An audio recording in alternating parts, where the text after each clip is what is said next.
Hi, everybody. This is Mike Gerdes with the Greater Philadelphia Center for Spiritual Living, bringing you a love note. You've probably heard the phrase, I love myself just the way I am. There's nothing I need to change. I'll always be the perfect me. There's nothing to rearrange. You've heard that. Well, in essence, that's true. Because the perfect you is the Christ, the Buddha, the Atman that is within you, within me. That's perfect. And it continues to express in new and wonderful ways. Now, that being said, our human self, our ego personality self, just might have some things to improve upon. And what I find is, in my case, is that if I make a mistake, in the past, I've beaten myself up for not being perfect.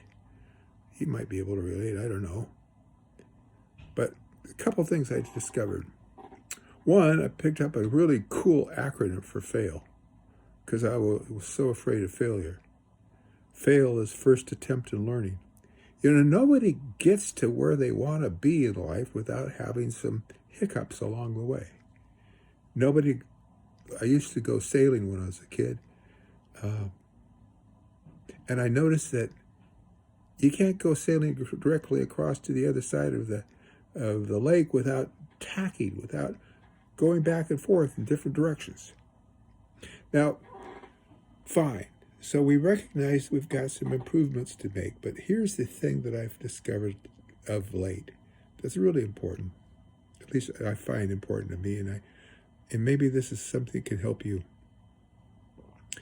I think we spend too much time focusing on our character defects, focusing on things that we're doing wrong, focusing on things that we want to change. Now, the reason I say that is because rather than focusing on what's wrong, what we might want to consider doing is focusing on what's right. In other words, instead of focusing on our weaknesses, let's focus on our strengths. Because power flows towards and attracts that to which we give our attention, remember? And so power goes where focus goes. So our focus is on our strengths, we become stronger. And with regards to those character defects or things we want to change, think of how it's going to be had those been changed, had those been strengths of ours instead of weaknesses of ours. Let's say, for example, instead of having a poverty consciousness, give thanks that you have a consciousness of prosperity. Focus on a prosperity consciousness rather than on a poverty consciousness. Focus on a health consciousness. Decide to be healthy. Decide to be rich. Decide to be wise and intelligent and loving and kind and nice.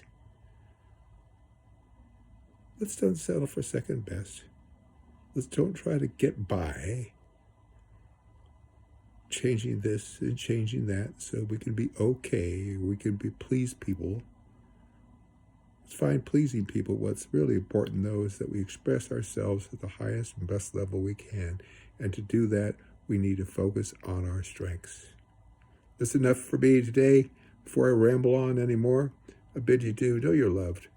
And look forward to seeing you coming up this Sunday. We're meeting in person.